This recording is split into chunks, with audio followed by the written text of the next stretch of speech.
오늘로 신령과 진정으로 예배하기 위해서 이 모인 우리 모두에게 하나님의 은혜가 충만하게 임하시기를 주님의 이름으로 축복합니다. 우리가 살아가는 국가와 사회의 다양한 단체든지가 지도자 한 사람의 영향력과 역할이 얼마나 큰지를 잘 알게 될 것입니다. 그렇다면 해방 이후 우리나라는 이승만 대통령이 1대에서 3대, 윤보선이 4대, 박정희가 5대에서 9대, 최규하가 10대, 전두환이가 11대, 12대, 노태우는 13대, 김영삼은 14대, 김대중은 15대, 노무현은 16대, 이명박은 17대, 박근혜는 18대, 그리고 현재 19대 대통령인 문재인으로 이어지고 있습니다. 이 사람들의 업적에 대한 평가는 보는 사람마다 이 관점에 따라서 달라질 것이 사실입니다. 그렇다면 하나님이 보시기에 이 다윗같이 정직한 대통령이었다라고 평가할 수 있는 지도자는 과연 누구일까? 또한 앞으로 우리는 어떤 지도자를 세워달라고 기도해야 할지를 생각해 봐야 할 것입니다. 대한민국을 이끌어갔던 많은 대통령들이 잘한 일도 있고 못한 일도 있어요. 잘한 일, 못한 일을 구분하지 못하고 이 사람은 나쁘고 이 사람은 좋고 이렇게 편을 가르는 것은 매우 위험한 일이거든요. 어떤 대통령이든지 분명히 잘한 일이 있고 못한 일이 있을 거예요. 그것을 구분해 볼 줄 아는 눈이 필요한 것이고, 그것을 보면서 우리는 앞으로 우리를 이끌어갈 지도자는 이런 사람을 세워주세요 하고 기도하는 것이 하나님의 자녀들의 올바른 이 방식이고 하나님의 자녀들이 해야 될 일이다. 할렐루야. 이렇게 저는 말씀드리고 싶습니다. 오늘 우리에게 주시는 말씀에 등장하는 히스기야 왕은 아하스의 아들로서 그의 아버지의 뒤를 이어서 BC 715년에 유다 왕이 되어서 29년 동안 남유다를 다스리게 됩니다. 성경에 나온 왕들 중에 괜찮은 왕의 사람은 얼마 되지 않습니다. 그중 한 사람이 선지자 이사야의 친구였던 오늘의 주인공인 히스기야는, 히스기야라는 말의 뜻은 여호와는 강하시다라는 뜻을 가지고 있습니다. 남유다 13대 왕이었던 이 728년에서 687년 동안 이 히스기야는 북이스라엘의 패망과 또한 아수르가 남마 정책을 맞서 가지고 위기 정국으로 치달을 때 신앙으로 이겨낸 왕 중에 하나다. 신앙으로 이겨낸 왕 중에 하나다.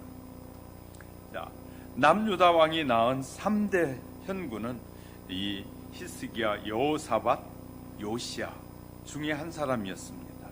역대하 28장 29장에 가보면 이들의 얘기가 소개되기도 하는데, 초기 13년 동안 부친 아스와 함께 통치하다가 이 부친의 무능력으로 실권을 장악한 뒤에 부친이 폐쇄하고 더럽혀진 성전을 정화하고 성전문을 다시 열고 여호와께 예배를 회복시킨 왕이었다. 이사야, 미가 선지자와 함께 백성의 영적 각성 운동을 벌이는 등 구약 시대 가장 신실한 통치자 가운데 하나로 인정받고 있는 사람이 히스기야입니다. 히스기야 제6년에 북왕국 이스라엘은 공경에 처하게 되고, 아수르 왕 살만 에셀이 5세가 드디어 사마리아를 포위하고 공격하게 됩니다. 사르곤 2세는 북이스라엘을 멸망시킨 뒤에 이 주민들을 메소포타미아 일대로 다 추방해버리게 됩니다. 그러니까 나라를 빼앗기게 되고 정권이 이렇게 다른 나라에 흡수되게 되면 치욕스러운 인생을 사는 것입니다. 우리가 일본 앞에 정치인들이 정치를 잘못해서 일본 앞에 무릎을 꿇은 것이거든요. 우리 그 당시에 일본이 한국을 쳐들어왔을 때 정치권에서 한 일은 세상 말로 추한 일들만 하고 있었어요. 그래서 이순신 같은 장군도 뭐 했어요? 이 장군 자리에서 폐기시켰잖아요. 전쟁이 위급해지고 심각한 위협이 되니까 결국 다시 그를 세워서 전쟁에 나가도록 한 것이거든요. 그러니까 정치를 잘못해서 문제가 된 것이지 국민의 문제가 아닌데, 많은 사람들이 국민에게 자꾸 문제가 있다고 말하는 거죠. 정치를 잘하면 국민이 잘 따라가게 돼. 정치를 잘못하니까 국민들이 안 따라가는 사람이 있어요. 안 따라가는 사람은 나쁜 놈이고 따라오는 사람은 좋은 놈이라고 말하는 그런 군주가 있다면, 그런 군주는 잘못된 군주라. 왜 따라오지 않는지도 들어야 되는데, 따라오는 자들의 말만 듣고 자기에게 불리한 일은 다 감춰버리고 자기에게 유익한 일만 드러내는 군주는 악한 군주 중에 하나이거든요. 성경은 그걸 말하고 있어요. 정치 잘하면 누가 뭐라 그러겠어요? 정치를 잘못하니까, 광화문 집회도 왜 나가느냐? 정치를 잘못하니까 잘하라고 나가는 거 아니겠어요? 거기다 다 그냥 뒤집어 씌워가지고 그냥 거기 나간 사람은 다 나쁜 놈이라고 만들어버리는 그런 지도자들이 있는 나라, 비참한 나라지. 거기에 나간 사람 국민 아니에요? 이복에서 온 사람들이? 정말 이 지도자가 볼 때는 참 추한 모습을 드러낸다 라고 밖에 볼 수 없어요. 일개 대통령이 그 법을 어긴 사람은 엄벌을 쳐야 된다고. 세상에, 나 그런 걸 보면서 지금까지 기대를 다 저버리게 되는, 그것이 무슨 그렇게 엄벌을 취할 정도로 그렇게 큰 죄인들이에요. 엄벌은 큰 죄인들에게 해당하는 일이 엄벌인 것이지. 그 기독교인들이 그런 말을 할 때마다 어이가 없다라는 생각을 할 수밖에 없는 거예요. 우린 이 정치를 잘못해서 국민이 반기를 드는 것이고, 국민이 일어나서 정치 바르게 하라고 그러는 것이, 자기는 안 그랬습니다. 다른 대통령이 할 때 정치 못한다고 길거리 나가서 별짓을 다 했잖아요. 저희들은 그 자기들이 하는 일은 다 맞고 남이 하는 일은 잘못한다고 해서 온 교회 예배까지 하지 말라고 하는 거, 이게 말이 되는 일이냐? 자유민주주의에서는 일이 있을 수도 없는 일이에요. 종교의 자유가 얼른 보장되어 있는 나라인데, 법을 말하면서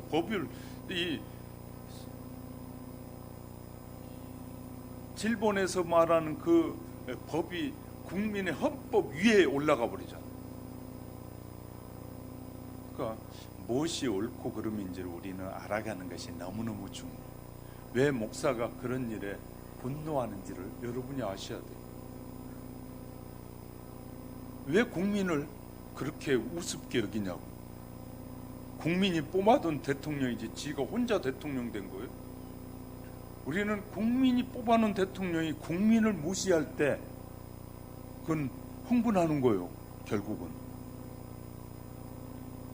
그러니까 우리가 정치를 잘하면 아무 문제가 안 생겨.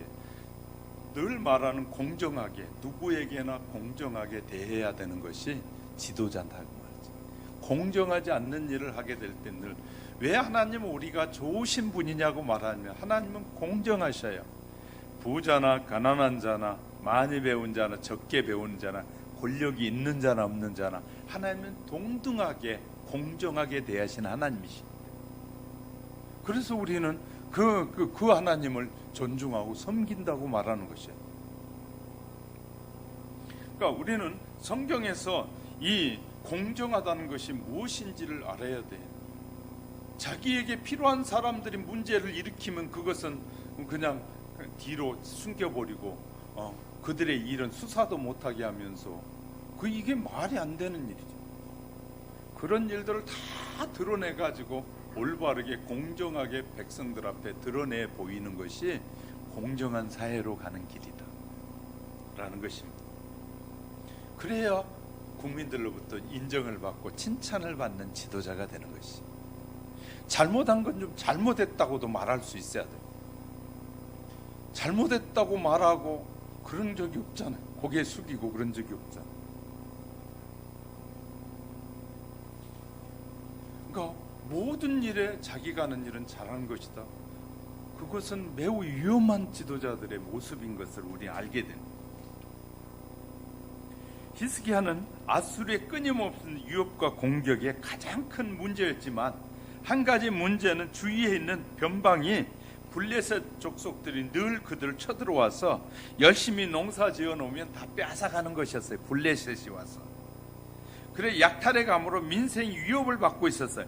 이런 두 가지 문제에 히스기야가 나라를 다스리는 동안에 늘 위협적이고 늘 고통을 주는 것이었지만, 오늘 말씀 7절 8절에 보면 히스기야는 그런 가운데서도 아수르 왕을 배척했고 섬기지 않았고 블레셋 사람들을 쳐서 가사와 그 사방에까지 이르렀다고 말하고 있는 거지.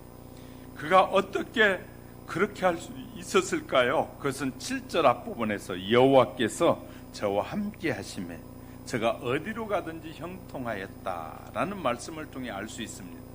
그러니까 히스기야가 잘했다기보다는 히스기야와 함께하던 하나님께서 히스기야로 하여금 그 모든 것을 극복해 나갈 수 있도록 그렇게 형통함을 주셨다라는 말입니다. 오늘은 말씀에 등장하는 히스기야를 통해서 주시는 하나님의 귀한 교훈을 얻고 하나님께서 함께하는 지도자를 위해서 기도하는 우리 하영교회 성도 여러분이 되시기를 주님의 이름으로 축복합니다. 첫째, 히스기야는 그는 하나님만 의지하고 살았다. 하나님만 의지했다는 것. 3절에 보니까 히스기야가 그 조상 다윗의 모든 행위와 같이 여호와 보시기에 정직히 행하여 라고.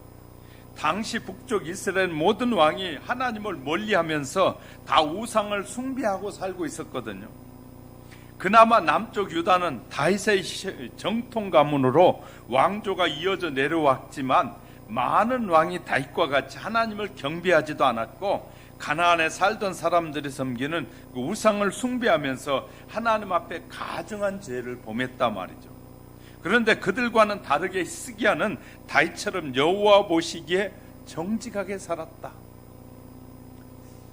저도 그렇게 살고 싶어요. 그렇게 살게 해달라고 기도해요. 하나님, 나도 정직하게 살 수 있게 도와주세요. 히스기야의 부친이었던 아스는 이스라엘을 종교 타락으로 이끈 장본인이었어요. 그가 가나안에 있던 모든 우상을 섬기고 바알 신을 섬겼고 어린 자녀를 불살라 드리는 몰록 종교를 따랐어요. 산당에서 우상을 섬기는 일을 자행하면서 요새 캘리포니아가 불이 나가지고 우리 서울시에 4배가 탔다고 그러잖아요. 여러분이 아시는지 모르겠어요. 캘리포니아에서 몰렉 신을 섬기는 미국의 대통령도 있어요. 그들끼리 모여서 아이들을 잡아가지고 배를 갈라서 피를 쏟고 그 피를 흘러내리게 하고 하는 그런 몰렉 제사를 드리는 대통령이 지금도 살아있는 대통령이 있어요. 미국에서도. 그런데 그것이 빈번하게 일어나는 지역이 캘리포니아예요. 그러니까 이 겉만 보고 사람들을 평가하는 것은 매우 위험한 것이에요. 내가 늘 얘기하자. 우리 미국도 우리를 지켜주는 나라가 아니라 진짜 우리를 지켜주신 분은 여호와 하나님이시다. 할렐루야. 하나님밖에 없다는 거예요. 그것이 찍혀가지고 저한테 자료가 다 있어요. 그런 자료들이 미국에서도 오고 외국에서도 가져온 자료들이 그들이 머리에다 관을 쓰고 막 이렇게 모여서 몰렉 제사를 드리는 그들의 사진들이 찍혀 나오는. 근데 보기에도 누군지 알 정도의 사람들이 찍혀 나와요. 그러니까 얼마나 심각한 일인지 몰라요. 그래서 미국도 저렇게 초토화돼 가고 있는 것이에요. 하나님은 그 나라 어떤 나라든지 세계에 문제가 일어날 땐 그냥 하시는 것이 아니라 반드시 뜻이 있다. 큰 재앙이 일어나고 이런 것은 하나님이 큰 재앙이라는 것은 많은 사람이 죽게 되는 것이에요. 많은 사람이 죽게 되는 재앙은 무엇인가 의미가 있다는 것을 우리에게 가르쳐주고 있는 것이에요. 믿음 생활은 겉으로만 아니라 내면의 모습을 변화시킬 수 있는 능력과 생각하는 마음이 필요한 것입니다. 사실 우리 육체는 정신과 마음의 하수인에 불과하거든요. 정신의 이 마음의 하수인이에요. 육체는. 우리 육체가 자발적으로 창의적인 행동을 할 수 없습니다. 그래서 성경은 신명기 6장 5절에 너는 마음을 다하고 성품을 다하고 힘을 다해 내 하나님 여호와를 사랑하라. 우리 육체가 무엇을 하는 것은 그것이 우리의 생각과 정신이 그렇게 끌고 가면 육체가 그렇게 따라가게 돼 있다는 거예요. 그래서 성경은 뭐라고 말한다고요? 너희 마음을 다하고 그 마음을 다해서 하나님을 섬기고 힘을 다해서 하나님을 사랑하라. 성경에 기록되지 않았지만 분명 히스기야는 믿음의 사람이 되도록 도와준 사람들이 있었을 겁니다. 부친이었던 아하스 주변에는 우상 숭배를 부추겼던 신하들이 많이 있었고 아마 왕은 그들의 속삭이는 말에 귀를 기울였을 것입니다. 하나님의 성전을 폐쇄하고 하나님 앞에 가증한 우상을 섬기는 그런 환경 속에서도 히스기야 같은 사람을 하나님이 준비하신 거예요.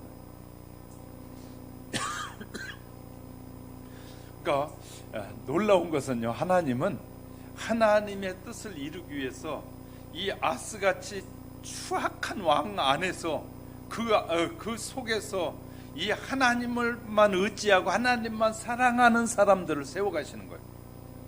놀라운 일이죠. 아마도 그는 순교적인 각오로 히스기야 조상들이 섬긴 하나님을 소개했을 것 같아요.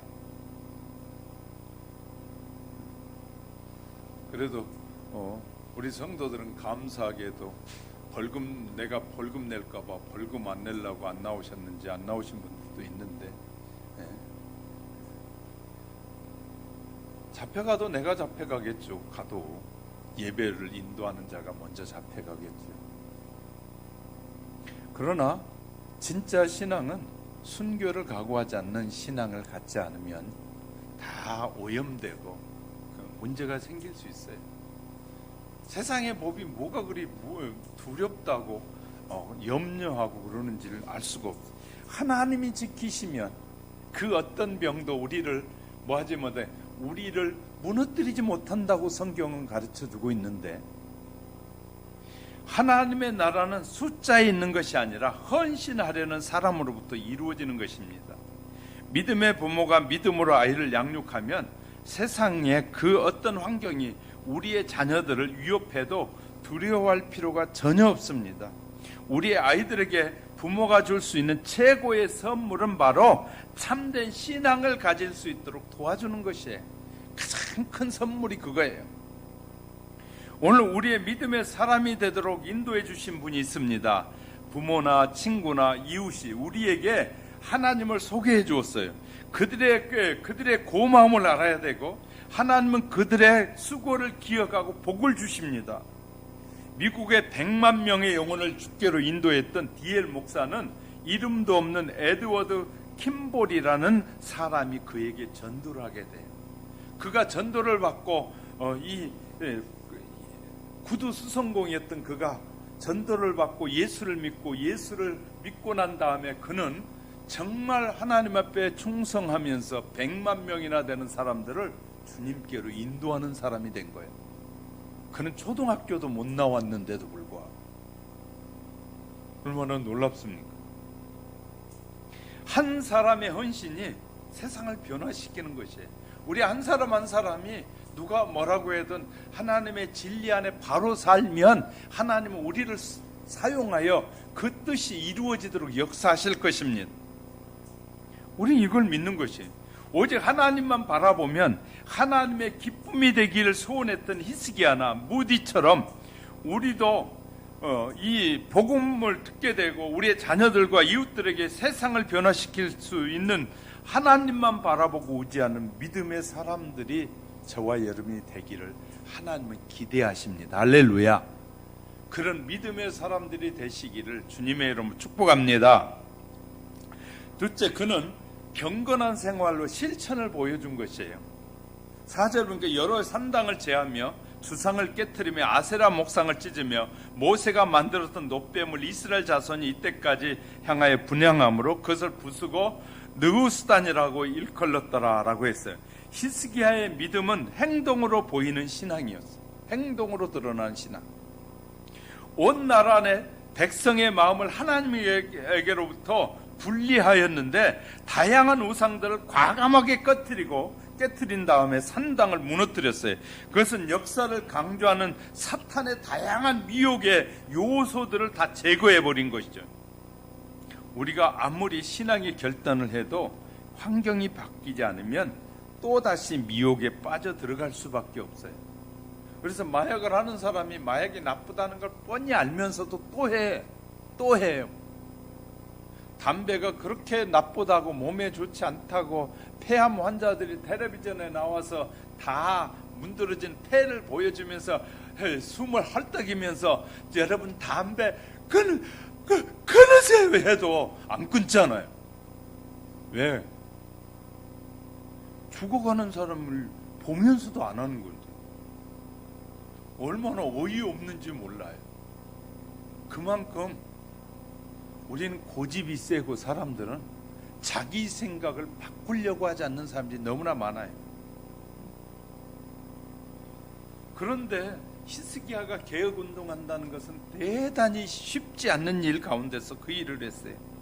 북쪽 이스라엘 아합 왕은 왕궁의 바알과 아세라 신을 섬기는 제사장이 북쪽 이스라엘, 남쪽 유다 말고 북쪽 이스라엘은 이 아세라 신을 섬긴 제사장이 850명이나 있었던 것처럼 유다 왕궁에도 아하스 왕 때 이 열정적인 우상 종교에 심취해 있었던 사람들이 많이 있었을 것입니다. 그런데도 히스기야는 그들과 타협하거나 나약한 모습을 보여준 것이 아니라 과감하게 우상과 산당을 다 제거했다고 말해요. 대단한 일입니다.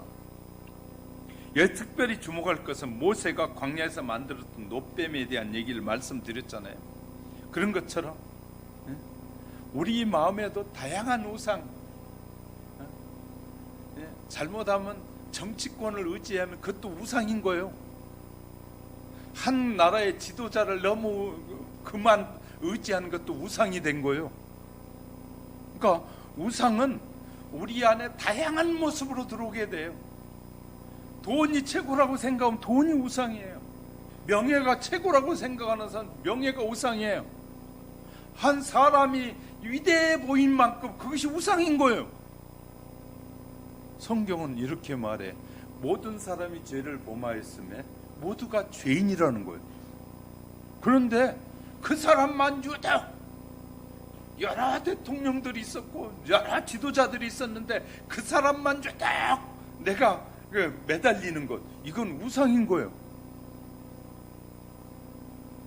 지금까지 저가 늘 얘기해, 이 사람보다는 이 사람이 낫겠다고 말했어요. 제가 그렇게 말해왔어요. 저 생각을 가지고 있는 사람보다는 이 생각을 가진 사람이 더 낫겠다라고 했지, 저는 사람을 의지하라고 말한 적이 한 번도 없어요. 비교해 보니까 그들이 생각이나 사상이나 그들이 행동하는 걸 비교해 보니까 우리가 신앙생활하고 바르게 살아가는데 이 사람이 낫다라는 것만 내가 얘기했어요. 그 얘기는 당연히 해줘야 되겠죠. 지도자니까. 자, 우리는요 너무너무 중요해. 우리 마음 안에 하나님 외에 더 소중하게 여기는 것, 그것이 있다면 그것은 우상에 있다고. 그러므로 행동하는 신앙이란 하나님을 향해 나아가는 우리의 신앙의 장애가 되는 모든 것을 과감하게 청산하는 것입니다. 예수님은 성전에서 매매하고 돈 바꾸는 자들의 상을 엎으시고 그들을 쫓아내버리셨습니다. 성전의 본질은 하나님 앞에 기도하고 예배하는 곳인데 장사꾼들이 장사하는 장소로 전락하고 말았다고 말이죠. 우리의 삶의 본질은 하나님에게 기쁨이 되는 것이에요. 우리의 모든 삶 가운데 기쁨이 되지 못하도록 하는 것은 무엇입니까? 그것은 제거하지 않으면 그것들은 우리의 신앙을 좀먹게 될 것입니다. 그 버리지 않으면. 세상이 왕이 되면 가장 먼저 군사력을 점검합니다. 정치와 경제에 대해서 관심을 가지는 것이 보통의 세상의 왕들입니다. 하지만 히스기야는 잘못된 신앙을 청산하고 올바른 신앙을 먼저 회복하는 일에 앞장섰다고 말해요. 제가 볼 땐 좋은 지도자는 국민의 정서를 바르게 세워가고 올바르게 세워가고 화합하게 하는 지도자가 가장 필요한데, 자꾸 분할해 나누고 찍어서 저놈은 나쁜 놈이라고 찍어대는 지도자는 아주 악한 지도자 중에 하나이거든요. 그런 것 때문에 저희가 이제 목사도 그런 거 보이니까 말하는 거예요. 그러니까 이제 옛날 말에 그랬잖아요. 좋으면 그 사람이 좋으면 그가 못된 짓 하는 것까지도 다 좋아 보인다고 그러잖아요. 그러니까 객관성을 잃었다는 말이에요. 그 말은 객관성을 가지고 봐야 돼. 저 사람이 잘하는 일은 어떤 것이고 못하는 일은 어떤 것인지를 보는 객관성이 없이 보는 것은 매우 위험한 우상을 숭배하는 일이 되고 만다고 말이에요. 그래서 예수님이 이렇게 말씀하셨어요. 마태복음 6장 30절, 먼저 그의 나라와 그의 의를 구하라. 그리하면 이 모든 것이 너희에게 다 이겨낼 수 있게 하시리라 라고 하신 거예요. 히스기야와 같이 하나님을 의지하면서 적극적으로 행동하는 신앙이 되어서 하나님 보시기에 신실한 믿음의 사람이 되시기를 주님의 이름으로 축원합니다. 히스기야는 하나님과 동행하니 형통했다는 것이에요. 하나님이 세 번째, 동행하니 형통했다. 7절에 보니까 여호와께서 저와 함께 하시매 저가 어디로 가든지 형통하였더라. 저가 아수르 왕을 배척하고 섬기지 아니하였다라고 기록합니다. 히스기야는 하나님께서 함께 해주심으로, 히스기야가 잘했던 것은 하나님을 의지했더니 하나님이 히스기야와 함께 했더라. 우리가 하나님만 의지하면, 하나님이 우리와 함께 하시면 어떤 질병과 어떤 고난 앞에서 반드시 이겨내게 될 것입니다. 할렐루야. 하나님이 함께 하시지 않으면 그것이 고난이에요. 그러니까 하나님을 내가 믿느냐 믿지 않느냐는 그 말이거든요. 하나님을 신뢰하느냐 신뢰하지 않느냐가 여기에 부합되는 것이에요. 하나님을 신뢰하고 내가 그분을 의지하고 기도하고 살면 하나님이 어떤 것을 만나도 이겨내게 할 텐데, 하나님을 의지하지 않으면 그런 일들을 만나면 어려움을 당한다고 말해요.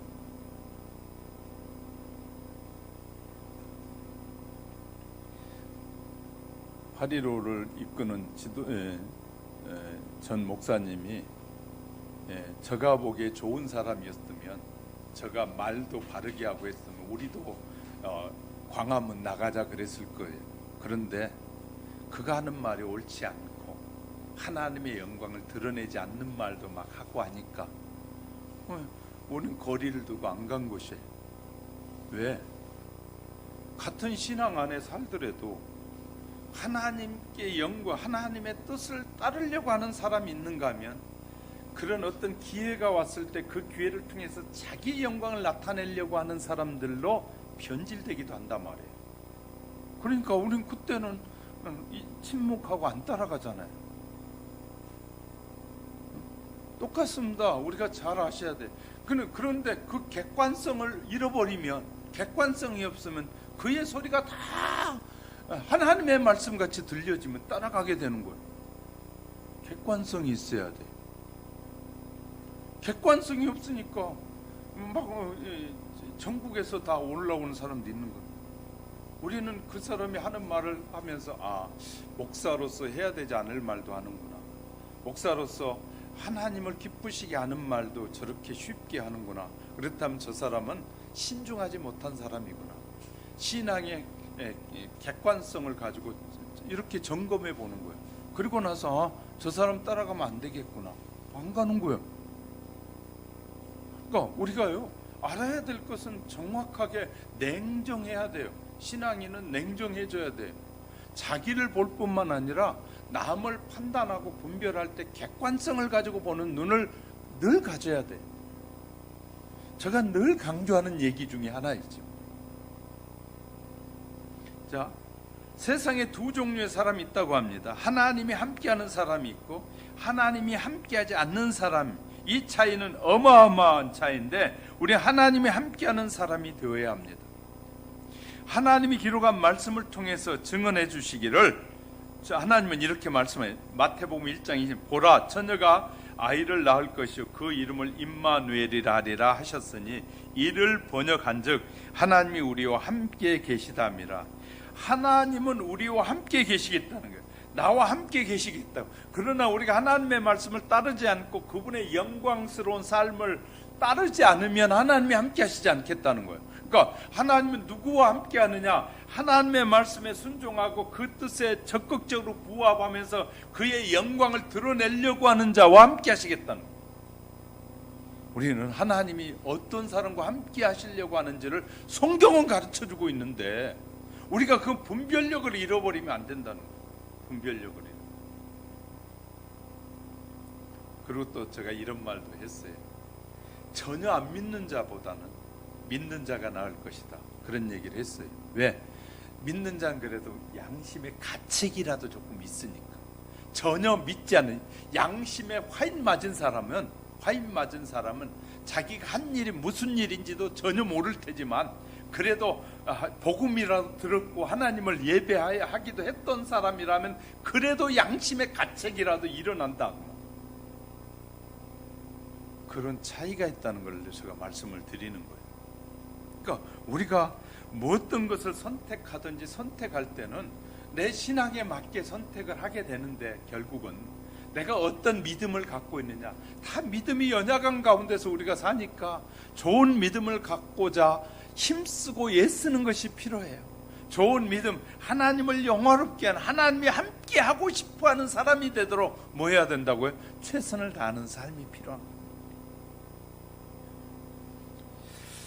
어느 교장 선생님이 인터넷에 글을 썼는데 정말 부끄러우면서도 우리가 경각심을 가져야 할 글 같아서 한번 소개해 봅니다. 일본 초등학생이 한국에 수학여행을 왔던 얘기인데 어느 가을날 불국사 앞들을 관광객들이 붐비고 있었습니다. 그 많은 인파 가운데 내 눈에 띄는 것은 초등학교 어린이들의 행렬이었습니다. 초등학교 교장이란 자기의 직업 때문인지 그래서 그런지 모르지만 초등학교 교장 선생님의 눈에 비치는 것이었어요.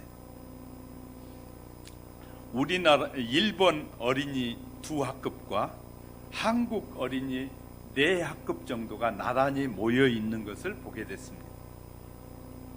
두 나라의 어린이들이 하는 모습을 가만히 지켜보고 있었는데 일본 어린이들은 질서정연한데 우리나라의 어린이들은 김밥과 과자들을 먹다가 서로 던지고 피하고 온통 수라장이었습니다.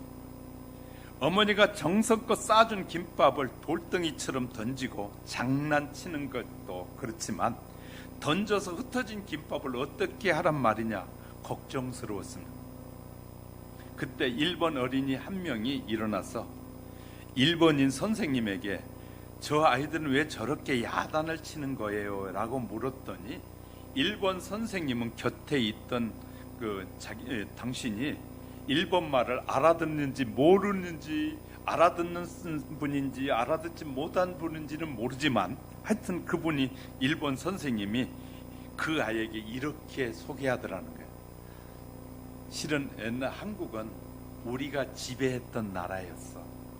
그런데 어느 날 조금 잘 산다고 저렇게 질서도 없이 사는 거야 라고 말하면서 언젠가는 우리가 다시 저들을 지배할 거야 그렇게 말한. 초등학교 학생에게 일본 선생님이 그렇게 가르치더라고. 한국 교장 선생님은 그 얘기를 듣는데 얼굴이 빨개졌다는 거예요. 아, 저들은 그런 생각을 하고 있구나. 질서도 없고 자기 멋대로 살아가는 저들은 언젠가는 또 남의 나라의 종이 된다는 걸 지금 선생님 가르치고 있더라고요. 그리고 조금 시간이 지났는데 한국 어린이 내 학급의 아이들이 다 떠나는데 난장판을 해놓고 떠나간. 그런데 누구도 아무 말 하지 않았는데 일본 아이가 그 김밥들을 주더라는 거예요. 그래서 교장 선생님이 그 아이에게 다가가서 이제 일본 말로 왜 너는 한국 아이들이 다 버리고 갔는데 너는 줍니? 라고 물었더니 그 아이가 이렇게 말하더라고요. 이웃이잖아요. 한국도 우리의 이웃이잖아요. 하면서 이렇게 말하더라고요. 이웃이 버렸으니까 우리라도 주어야죠. 그렇게 얘기하더라고요.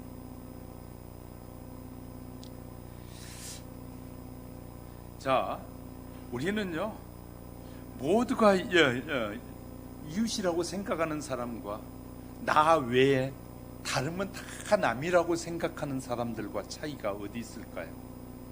어느 나라에 언젠가는 속국이 될 수밖에 없는 추한 모습의 교육을 하고 있는 것이에요. 그런데 한국 선생님은 그런 아이들을 아무도 터치하지 않더라. 치우고 가자, 뭐 하자 한마디도 안 하고 그 버려준 채 가버리더라. 우리가 이대로 교육했다면 큰일 나겠다. 혼잣말로 이 씁쓸한 얼굴을 띄우고 하인 같았던 나라, 다시 우리가 하인이 될 것 같구나. 교장 선생님 그런 생각이 들었다라고 인터넷에 글을 쓰고 있었어요. 그러면서 일본 교사가 했던 말이 이 교장 선생님 귀에 쟁쟁하다고 쓰면서 정말 우리 교육이 바르게 해야 된다고 쓰고 있었어요. 우리는 잊었습니까?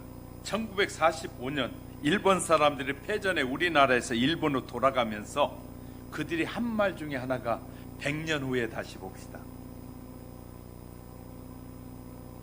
정말요, 일본 사람들이 100년 후에 다시 돌아오겠다는 말을 하고 갔어요. 그런데 우리나라 일은 돌아가는 현상의 모습을 보니까 100년, 그들이 말한 100년 후에 똑같은 모습으로 살겠다라는 생각을 저도 하게 되더라고요. 이 글을 보면서. 왜? 우리끼리 내 편 다 잘라놓고 내 편 아니면 다 남이라고 취급하고 하나 되고 뭉치기보단 다 잘라내잖아요. 그리고 다 나쁜 놈 만들어버리잖아요. 그런데 분이 안 쌓이겠어요? 유교나 우리가 한 많은 민족인데 어느 지도자가 나와서 이 한 많은 민족을, 그 한을 전부 다 다듬어서 하나 되게 해야 될 텐데, 하나 되게 해야 될 텐데, 잃어버렸던 과거 일들을 다 끄집어내가지고 너희들은 옳은 일 했고 과거 했던 사람들 다 나쁜 놈이다 라고 하면서 바꾸어가고 있잖아요.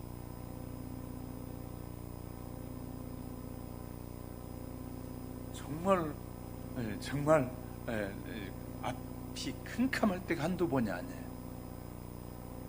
70년 전, 80년 전, 100년 전의 일을 다 끄집어내가지고 그때 사람들이 한 일은 다 옳았고 그때 사람들이 반대한 일 다 나쁘다고 지금 바꿔가고 있잖아요.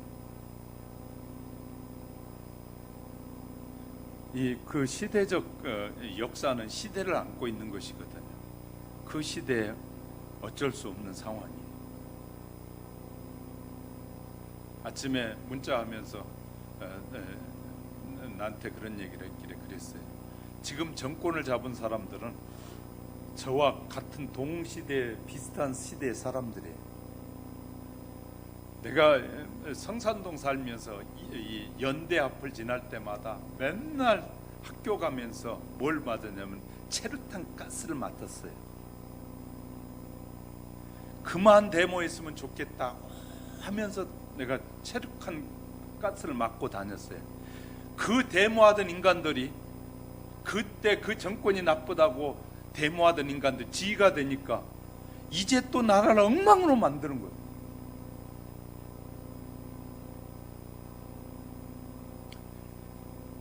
저 20대 되기 전에 연대 앞에서 얼마나 나 체류탄 많이 먹었는지 몰라. 버스 타면서. 그때 좀 데모 그만해라고 했어요. 그때 데모하던 시대가 지금 사람들이 이 나라를 이끌어가고 있는 거예요. 그때 데모했으면 지금은 데모 안 하게 해야 될 거 아니에요. 그때 뼈저리게 느꼈으면 아주 진저리가 나요. 왜? 그때부터 20대부터 그때 체류탄 먹으면서 고통을 당했는데 저희들 때문에 당했는데 지금도 저희들 때문에 저희들이 정치하면서 나 같은 선량한 사람들에게 고통을 주잖아요. 지긋지긋해.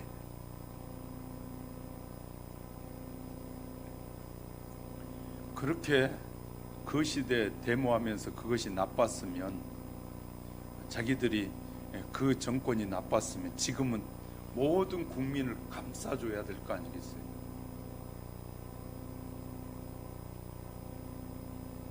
체류탄 맛도 안 본 사람들이 뭐 다 아는 것처럼 말하고. 그러니까 저는 성산동에 살고 연희동에 살면서 경험을 다 해봤어요. 하여튼 우리는 잘 알아야 돼요. 어떤 지도자를 뽑아야 되는지.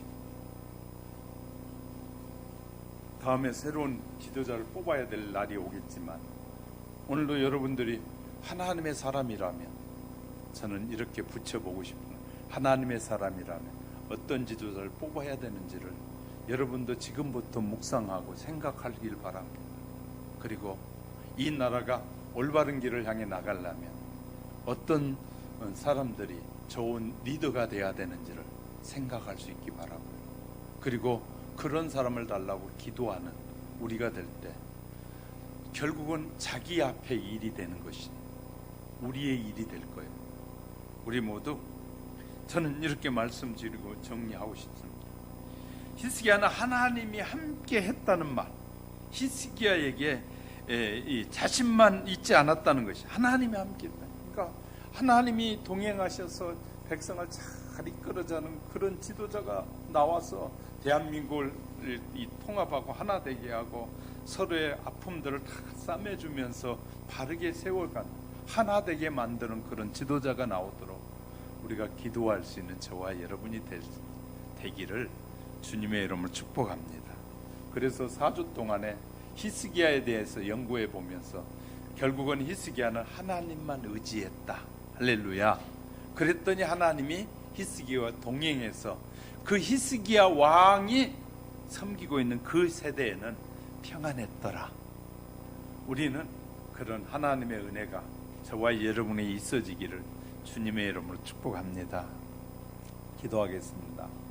고마우신 하나님 아버지, 우리가 잘 살게 된 것도 우연이 아니고 누군가가 수고했고 누군가가 눈물을 흘며 기도했고 말씀을 따라 살려고 고통과 고난을 당해야만 했습니다.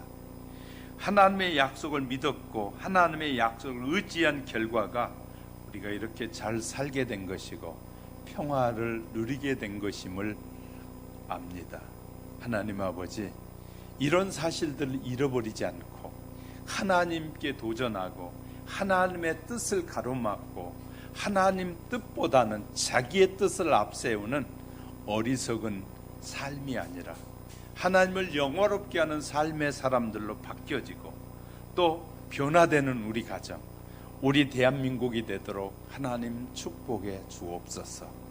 우리를 억만 죄악 가운데서 긍휼히 여겨주신 예수님의 이름으로 기도드립니다.